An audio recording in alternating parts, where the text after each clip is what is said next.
Hello, everyone, and welcome to another episode of the Expert to Authority show. Today I'm here with the one and only Michelle Raymond because we're going to talk about diversity in the corporate supply chain. How can diverse businesses get corporate contracts? We're going to talk about some shocking stats been about the state of the industry, in particular for diverse businesses that want to go and build a relationship and get corporate contracts. We're going to talk about some of the main challenges, but also what's the easiest way. And the reason why we're talking about this is because Michelle is running an event called the Diverse Business Summit on the 15th of November in London. I'm going to be there as a speaker, and this is the place to be to connect with corporate buyers, where diverse businesses can connect with corporate buyers and a unique place. In fact, I would love to start from there, Michelle. What inspired you to create the Diverse Business Summit? I'll tell you what inspired me. I would say partly because of my mum and partly because I saw there was people less qualified than myself doing bits. And I just thought, probably I should be doing something, right? So my mum I said to my mum, I wanted to go to this event, and the event itself was around £350. And I said, oh, should I go to this event? And she said, no, save your money, and why don't you build your own tent and let people come to you? And she said, you have so much to offer, and you've got such great connections, and you can put a meeting of minds together. And yeah, and so that is what really spearheaded me to put this event together and to utilize some of the knowledge and experience I have and help other people raise their visibility, definitely. What's your background in terms of getting corporate contracts? Because that's something that you've been doing for a while. So my background is actually in HR. So I've been working in HR now for more than 25 years. I know I look only 30. I know this already. We don't need But to for say anything more about that. 30, that's it. so for 25 years, I've been doing HR, and I've been doing HR within the corporate industry. And then I moved from there to do it as a self-employed business owner. And then I saw that there was a gap between people that looked like me, women, small business owners who were securing some of these contracts. And I thought, this is not right. And then I started to look into it, and yeah, and the rest is history, really. And the rest is history. I'm curious as well in terms of because if you can just give us a bit more information about what happened the first year at the Diverse Business Summit, because you had a unique vision, which is to Yeah. connect corporate buyers with diverse business suppliers, and that's what I found is incredibly unique about the event. It's not just a place to learn information, but actually to really have these connections. What inspired you to create the event in that way? Because when I've been to so many events, and you're absolutely right. There's so many events to pick and choose from, but there was not any that would help entrepreneurs move away or expand from B2C to go to B2B. So we're very good at selling to each other, but I found that we need to get at least 20 B2C clients to get the same value in terms of income than get working with a corporate. And you probably just need one corporate who can equal 20 B2C clients. So I thought, let's leverage our time a little bit better. So if I was to organize a conference that brought the corporates in the room, and they would share what how they work with suppliers. They have like ESG targets, which stands for environmental, social, and governmental. So they have ESG targets that they have to reach, which means they have to work more sustainably. They have to prove to the government that they are working with more diverse suppliers. And when I'm talking about diverse, I'm talking about women business owners, small business owners, black or brown business owners, LGBTQ plus, veterans. All of them become under, there is actually a category, a governmental category, which diverse suppliers come under. And definitely in America, it's huge in America, where they now have a mandate. They have to show that a particular amount of their spend is spent with diverse business owners. In the UK, we're a bit slower on the uptake, but I can see that there's definitely a trend now. And plus, the government, and I don't know when it's coming into force, but there's going to be a new act called the Procurement Act, and where the government, UK businesses have to show that their spend is used with diverse suppliers. So I'm just jumping on the trend very early over Yeah, here. that's absolutely the right time, and definitely what's incredibly unique about the event. And in fact, if anyone that is listening right now, make sure you check it out and get your ticket. Is thediversebusinesssummit.com. You can see also the link in the show notes, and there is a special offer right now if you get it from this particular podcast. I love to start talking about some of the statistics Mm, because I remember last year attending the event and learning some statistics about actually how many diverse businesses are serving in a supply chain. And I mhm. remember when I heard it, I was shocked. So can you Less, expand a bit more on that, please? yeah, less than 3% of suppliers are diverse owned. So now you've got like companies like Meta, companies like CBRE, who they have a lot of spend, billions. And most of it is obviously spent with large organizations that have been going for years and years and years. But there are also smaller organizations who can do the job just as well. They give that personal touch. They're flexible. They're innovative. They can make changes to their supplies very quicker than the larger, more robust, and almost I would say bureaucratic organizations. So because of that, my thing is I need to fix it. So my background it was in HR, but also in diversity and inclusion.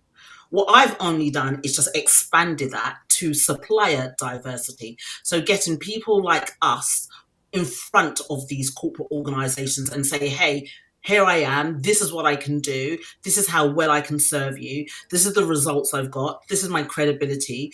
And so they can now have a more diverse option. So rather than just going to one brand the same way and the same time, they can now look and go to other people. They have better options.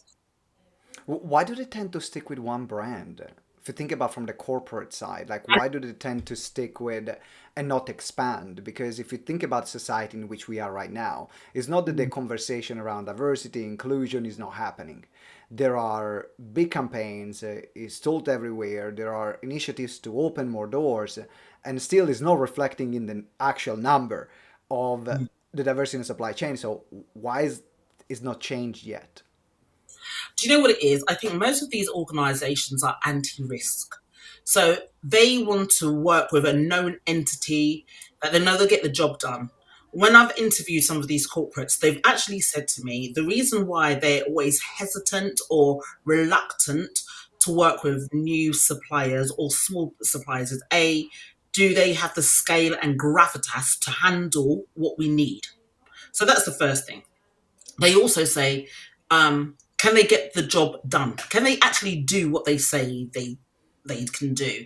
And that is a big risk for these organizations because if you're part of the supply chain, they have a customer and they go to you to build a service, to bring in a service for their customer. Now, if you can't deliver on this, then they look bad to their customer. It's customer reputation and all the branding and the PR that goes around that damage limitation really. So these are some of the reasons why they don't want to explore or they're reluctant to explore new ways of working or new suppliers. And that's why my job is to make sure that when I'm bringing in these suppliers in front of corporates, that I've done my due diligence, that I've looked at the company, I can see that they've done, similar work with other companies or with employees or with consumers, that there's a track record, that their accounts are up to date, that they have testimonials. All of these things help make the company feel at ease. Like, okay, let's put a bit of spend this way. Let's see how they act. Let's see their competence. Let's see how they behave. And they've all, and like I remember I was speaking to one brand and they said, um, will we like you? That's a really big thing. Will we like you? You know, they want to work with people that they know, like, and trust. Definitely. I remember having a conversation with Lovelda on this, and when she was working in corporate sales, and she was working for a relatively small tech company in the healthcare space. They provided software in the healthcare space, and their sales director always often said, "No one ever got fired for hiring IBM." Mm, Which then meant, even if IBM had worse solutions, they had higher prices. Their customer support might not have not been great, but is the safe option. so, Because the backlash of trying something new or trying something different and not going well, the ripple effect and the mhm. negative effect of that backlash for a large organization is huge. Now we're talking Yes. about million spending, as you mentioned, in just damage reputation in the PR campaigns to manage that reputation. Then we are talking about people getting fired, multi-million pound projects just going Mhm. up in smoke. So it's also understandable from their side why they're not opening doors so easily. So, what Yes. on the other side, I would love to know from a diverse supplier perspective, what are their difficulties to be seen, known, and trusted from these entities? Because on one side, we could also say, well, I can deliver my job, I can do this, I've got all the box that I can check all the boxes. So, what are some of the challenges or some of the things that diverse businesses can do or they don't have in place to get considered? Mm. I would say the main thing is confidence, knowing that you can do it and you can do it with larger organizations. So confidence is a big thing, that belief that can I actually do it? I always say, like my mum always says, be careful what you pray for because you might just get it. A lot of people say, oh, I want to make the six figures, I want to make the seven figures, I want to work with this brand, that brand. And when the opportunity presents itself, then they retreat and they're like, oh my God, I can't do it. And because of that limiting belief, they will manage to get a meeting in the diary, but they don't have the proposal ready. When they will say, "Oh, I'll send something to you in the next 2 days," they send it in 3 days. Those kind of things don't put us in a good position. But yet, this is what you've always wanted. You wanted to work with these corporates, but yet you're not ready. Your brand or how you appear online is not it's not parity to what your the prices of your services. So you want to charge these inflated prices because your coach told you to do so, but yet your brand doesn't look like it. You're messy. You're late. All of these things, it doesn't give the spirit of excellence, but yet you want to charge these premium prices. So we just need to get ourselves together. And not having an accountant, how many small companies do not have an accountant? They're still using Excel to run their businesses. It's things like that where we have to up level. We need to get some systems in place, so some of your work can be automated. And one of the things that companies always say to me that they're worried about, that they're just speaking to a one man band person. You have to present yourself as you're working in a team. So even though you do not have like a team on your payroll that you're paying, you might have associates, you might have other consultants, other advisors that you can reach out to in quick time. And that's how you present yourself, as a we package rather than an I package. Because no company wants to work with somebody and that person gets sick or something happens to them. And then what happens to the supply? What happens to the product? What happens to their service? So it's these kind of things that we need to work on, and make sure we have the right policies in place, the right procedures, and that's what we help with. All of that to have And you to prepare you. and I guess that if you don't have a corporate background, you don't even know these things. Yeah. But it also makes sense. Like if I'm investing, if I'm a corporate organization, I'm investing a significant amount of money, time, energy, resources on a project, and I'm trusting you with a project, and I have the budget. Corporate budgets are Ferrari type budgets, and then you're presenting like a Fiat Punto. uh, your website is not there, right? Like an old Fiat Punto, not even a new one. Your website is not there. Your social media is not there. I cannot even. You can see like a half done ebook on a page on the website. It doesn't position for the work that you can do for us. All these things. Then you wonder why they're not looking at you, because there is too much disconnect between what they are expecting and what you are providing at face value. Is that what I'm hearing you saying? Yeah, exactly. And we've got to also remember what are their needs. And I think the biggest thing with us entrepreneurs, we're very much, we've been brought up to be self-centered, selfish. I'm just using the negative connotations of what most coaches will say, value yourself, know your worth. But you're only as good as people are willing to pay for you. Let's Right. keep it real. You're only as good as people are willing to pay for you. So you can be sitting doing your mantras and your meditation all day and all night. But if your website is half done, if your LinkedIn profile doesn't even have a picture of you, it's got a picture of you in your selfie and all that, no one's going to pay for that. And an executive, a chief executive, a COO, a head of department, their biggest problem is that they are time starved. That's their biggest problem. And they are willing to pay over the odds for someone to come in and fix something for them because they don't have the time to do it. So if they have issues around well-being and their staff are going off sick and they're stressed every 5 minutes, can I bring someone in to solve this for me quickly? If they have like team dynamic issues, you've got people of different cultures and there's culture clashes. Can I get somebody who can come in and sort out this and sort out our values and sort out the productivity because they're time poor and they don't have the time to do it or they don't have the internal expertise for it. So that's when they go outside looking. And what they do, the chief executive, they don't look. They don't go on social media looking for someone to come in. But what they do, they ask their office managers, their operations directors, their heads of, find me somebody who can resolve this issue so that we can run our business and make money. That's all they're interested.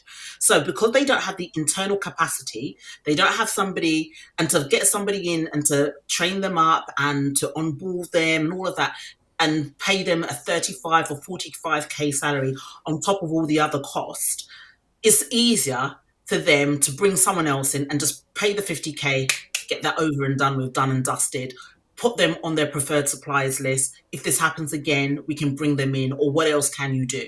So these operations managers, then they will go onto LinkedIn. Let me find somebody. They'll use certain keywords, and they don't use the keywords that we are told by our coaches. Those inflated titles, those verbose titles. They're just looking for someone who can help with productivity, someone who can help with team dynamics. Really simple So stuff. not the productivity alchemist. No, No, they will not look for. all of that.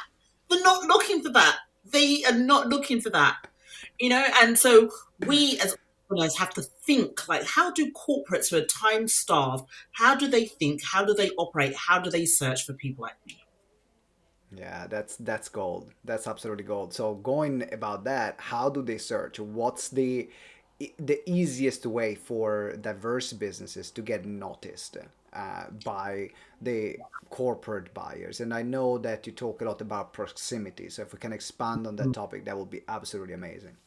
Yeah, so I talk a lot about proximity is power, because the very first thing they will do is they will probably ring, text, email someone they know and ask, do you know anyone who could do this? That's the first port of call, because it puts them at ease that if I'm an operations manager, if another operations manager from another company has used this health and wellness coach or consultant, then they must be good. So that's the first thing. So once again, it's proximity.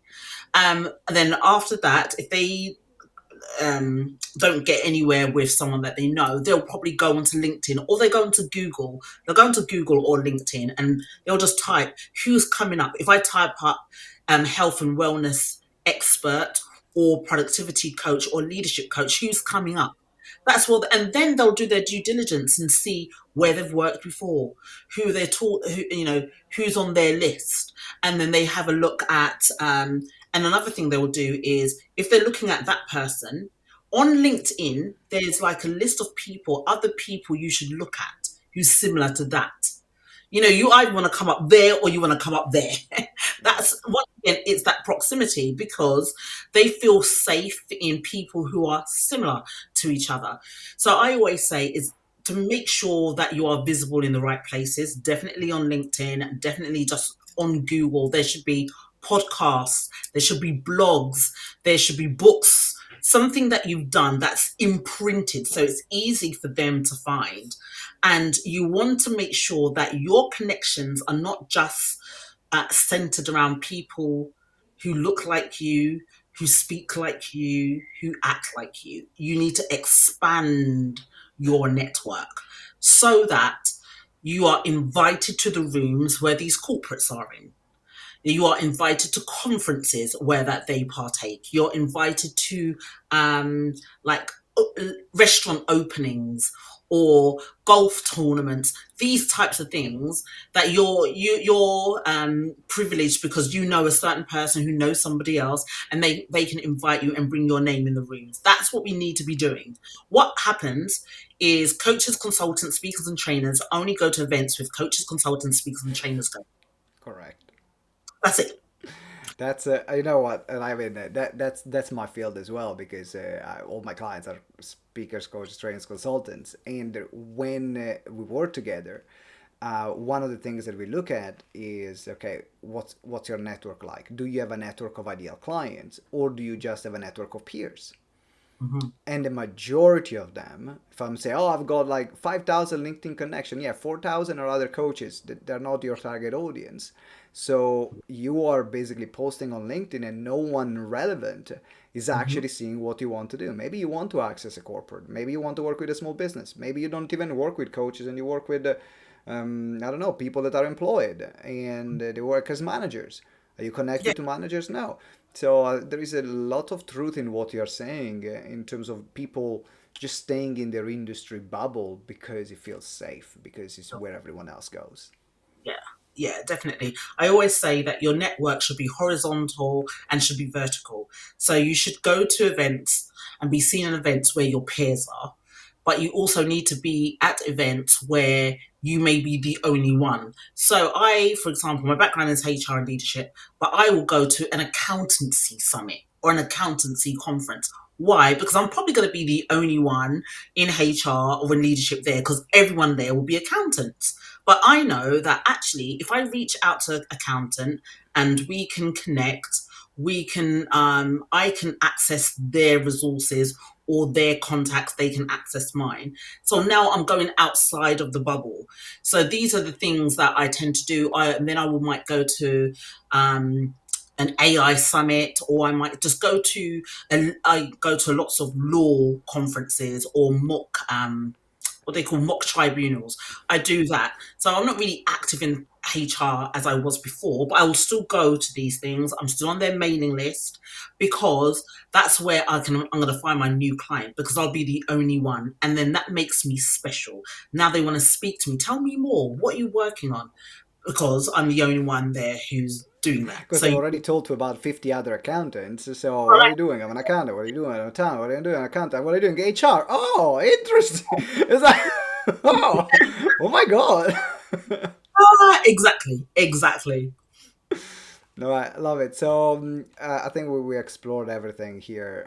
The main message is proximity is power, and that's why there is no closer proximity than the Diverse Business Summit. That's where the first point of contact happens. And what I loved, as I mentioned about Nastia, I'm a huge fan. I'm really happy that I'm going to deliver a presentation also part of this year.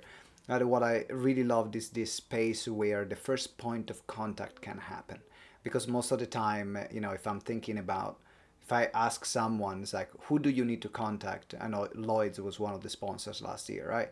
Who do you need to contact at Lloyd's to get in?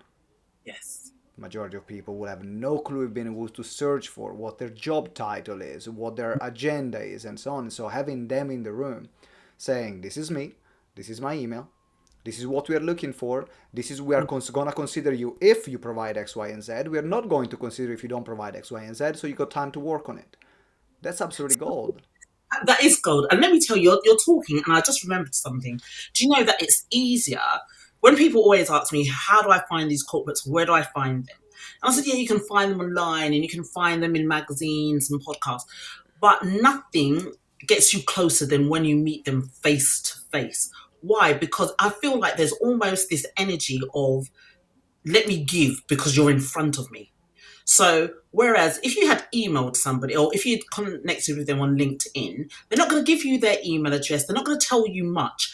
But when you're in front of them, once again, it's that proximity. When you're close to them, you get to speak about what you do. They share what they're doing and everything. And then there might be some synergies there. And then you might say, actually, so I would love to continue this conversation. I would love to find out, or if you're not the right person, I would love for you to introduce me to the right person. Can I get your email address? There you go. And they give you their email address. You don't need to go on hunter.io or Rocket Reach or wherever and get the wrong email address. They give it to you there directly. And that's why I will never forget I think she's the global head of procurement for Meta. When she was there last year, she said, she was coming out the toilet and she said to me, oh, Michelle, have you checked your emails? And I said, no. And then she goes, I want you to check your emails. And would you believe she sent me an email and she said, I am sitting at your conference now, and it's probably one of the best conferences I've been all year. And she goes, why? Because I get to speak to these entrepreneurs face to face. That's exactly what she said. She said, I'm sitting here and I'm loving all of this. And because of that, on Monday, I want to go into work and I want to review our sponsorship strategy because I want to support you next year. Now, I had asked her about sponsoring previously. She had said no. But because I got her in the room to experience it for herself, she actually wrote an email while she was there. I have people that came to the event, and on the back of it, less than 6 months later, because I did a 6 month survey, they've had speaking engagements with some of the people in the room. They have had hosting engagements. Somebody is doing health and wellness in one of the companies that attended. So these are the results that they got less than 6 months. And I think that's partly because we did a pre-event session and a post-event session. So not only did we prepare them for the event that was about to take place, we want to then hold them accountable post event to make sure that they are following up with what they've said, that they're going to, do what they said they were going to do.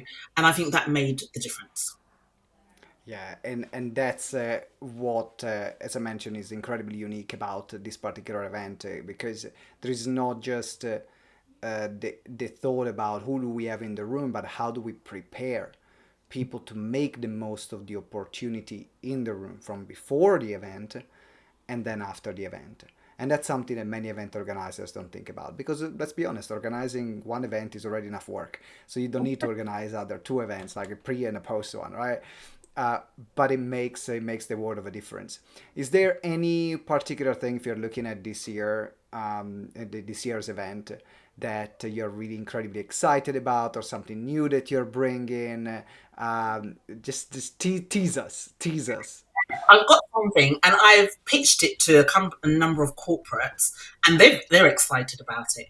So I'm still working on the name, but it's called. It's going to be something around the procurement challenge. So everybody's going to be sitting on tables of 8 to 10, and I'll divide the room, and I'm giving uh, each half of the room a question. And it's going to be basically a challenge that most of these companies face. And I want us as entrepreneurs to come up with a solution per table and then present the solution to the corporates. And the corporates have said, depending on how good the solution is, they will implement and then they'll be able to feedback. And this is such a perfect way to show corporates that we are just as good as some of these bigger organizations by coming up with really great solutions to some of their most pressing challenges. So that's going to be good. And they're going to sit on a panel and they're going to judge which one of these solutions they can realistically. So on the judging panel, I've already got Heinz baked beans. And I've got Accenture, Ernst and Young, and I'm working on Tesco's. I cannot wait. I cannot wait to be there, Michelle. I mean, the last year was top notch. I'm sure that this year is gonna be even better. So, cannot wait to be there. So, if someone wants to get the ticket, tell a bit more about the discounts they're going to have and also where they can get it. Give us all the info. So you can get your tickets from the diversebusinesssummit.com. And anybody that listens to this podcast or is a part of Simone's network, I want to give them 15% discount because I really want you in the room to experience this for yourself and to also collaborate with other entrepreneurs who's going to be in the room as well. And you can get that 15% off either the standard ticket or the VIP ticket. And the VIP, there's lots of benefits in the VIP. Once you go on the website, you'll be able to see that. But yeah, that's what I want to offer to anyone listening to this and your entire network. We should have talked about this before. Do we have a coupon code, right? That I Yes, can put at checkout. Okay, so coupon code GTeX, GTEX, and that's where you can get your 15% off. So GTEX, you can copy and paste it from the show notes. When you're going to get your ticket, make sure you get it because there is no place like that to connect directly with the corporate buyers. There was something actually we should have mentioned at the beginning when we are talking about diversity. That's something we wanted to qualify at the beginning actually. We're talking about diversity. What does it mean? Like what is included? What is categorized as diverse business for this particular summit? yes. So at this particular summit, diversity is looking at small business owners, ethnic minority owned business owners, female business owners, and yes, those are the categories. So if you're a small business owner, if you're a female business owner, if you're an ethnic minority business owner, that's what we're covering. But the government supplier diversity mandate is wider. That also covers disabled owned business owners, LGBTQ plus, and veterans. All right, so make sure if you are belonging to these categories, then get your ticket because that's where you can have the most relevant conversation that probably you will have the entire year. And if you play it well and you connect with the right people while you're there, then you're going to make a huge strides in your business. So thediversebusinesssummit.com. Michelle, it's always a pleasure having you as a guest here on the show, and I cannot wait for the Diverse Business Summit. Thank you. All right, everyone. Thanks very much for watching, listening. Make sure you get your ticket. Coupon code is GTEX at thediversebusinesssummit.com. Also, leave us a review about this show, about this episode. Let us know what light bulbs moment you had. And I cannot wait to see you next time. And always remember, together we grow exponentially. Ciao.